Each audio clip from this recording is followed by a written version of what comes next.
ইলেকশনকে লক্ষ্য করে আমি আপনাদের শুভাকাঙ্ক্ষী হিসেবে একটা কথা বলতে চাই। আপনারা যখন বাজারে যে কোনো পণ্য ক্রয় করতে যান, সাধারণভাবে একটা কদু যখন ক্রয় করতে যান, কদু ক্রয় করার সময় একটা না দুইটা না 10-20টা বেছে এর মধ্যে একটা পছন্দ করেন। ওই রকম ভাবে সামনে যেহেতু ইলেকশনের দিন ভোট দিতে যাইবেন, আপনারা সবাই একজনকে না 5-10 জন বেছে যাকে গ্রহণযোগ্য মনে করবেন, যাকে মনে করবেন সে আমার হক মেরে খাবে না, সে মানুষ হিসেবে পচা না, সে আমার সাধারণ মানুষের আমাদের রাস্তা খেয়ে ফেলবে না, সে আমাদের ব্রিজ খেয়ে ফেলবে না, সে দুর্নীতি করবে না, সে আল্লাহ তাআলার বিধানের উপর দিয়ে কথা বলবে না, এমন ব্যক্তি যে ইনসাফ কায়েম করবে তাকে আপনারা সাপোর্ট করবেন। এটাই আমার আশা এবং আমার পক্ষ থেকে আপনাদের সাজেস্ট। আমি কোনো দলের দালালি করতে আসি নাই। দালালি যদি করি আল্লাহর দালালি, কোরআনের দালালি। যে কথাগুলো বলছি যদি মানেন আবু বকর, আর যদি না মানেন আবু জাহেল। সম্মানিত প্রিয় এলাকাবাসী, সবাই আমাকে সম্মান করে ইমামতের দায়িত্ব দিয়েছেন। আমি এখানে বসে মিম্বরে সবার সম্মুখে বসে বয়ান করতেছি। আপনারা সবাই সামনে নিচে বসে বয়ান শুনতেছেন। এর দ্বারা বোঝা যায় আপনারা আমাকে ইমাম হিসেবে গ্রহণ করেছেন, আমাকে ইমাম হিসেবে সবাই মেনে নিয়েছে। যদি না মানতেন কেউ সামনে বসতো না, সেও চাইতো একটা চেয়ার নিয়ে বসার জন্য। আল্লাহ তাআলা আমাকে বসিয়েছেন, আপনারাও আল্লাহ তাআলার জন্য আমাকে পছন্দ করেছেন। আমি যদি হক বার্তা বলি তাহলে হবে এটা আমার দায়িত্ব।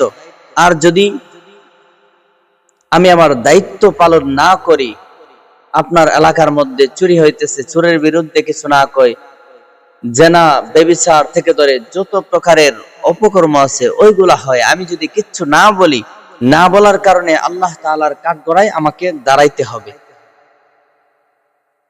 এজন্য আমি আমার নিজের দায়িত্ববোধতা থেকে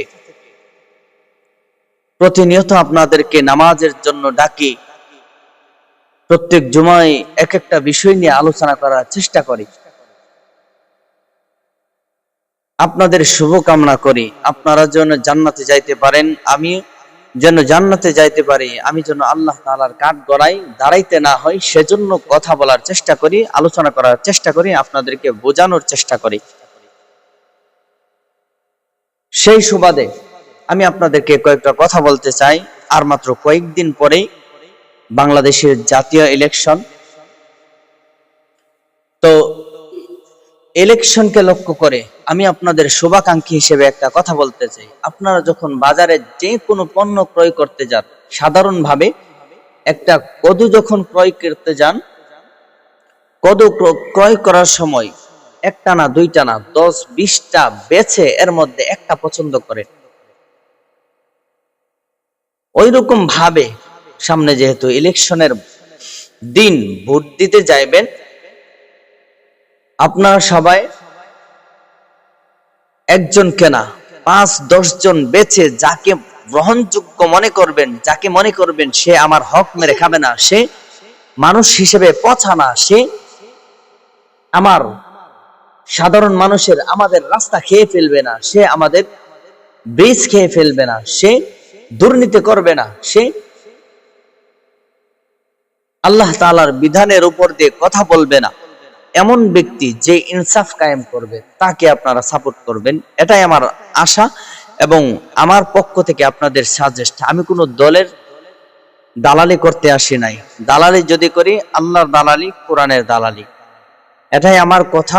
আপনাদের প্রতি আহ্বান থাকবে এমন একজন ব্যক্তিকে আপনারা নিযুক্ত করবেন যিনি কোরআন থেকে আপনাদেরকে চালানোর চেষ্টা করবে, এমন একজন ব্যক্তিকে সাপোর্ট করবেন। আপনার একটা সাপোর্ট যেন জাহান্নামে যাওয়ার কারণ না হয়। আপনি একজনকে সাপোর্ট করলেন, সে ফাঁস হয়ে চুরি করবে, ডাকাতি করবে, ওই যে সে ডাকাতি করলো, চুরি করলো, জেনা ব্যভিচার করলো এবং অন্যের ধন সম্পদ আত্মসাৎ করলো, এর গুনাহের ভাগ আপনার একান্ত আসবে। এজন্য আমি বলি আপনারা যেন জান্নাতে যাইতে পারেন, আপনাদের শুভকামনায় আমি বলি এমন একজন মানুষ যিনি ইনসাফ কায়েম করবে, আল্লাহর দ্বীনকে কায়েম করবে, তাকে সাপোর্ট করবেন। আল্লাহ আমাদের সবাইকে তৌফিক দান করেন।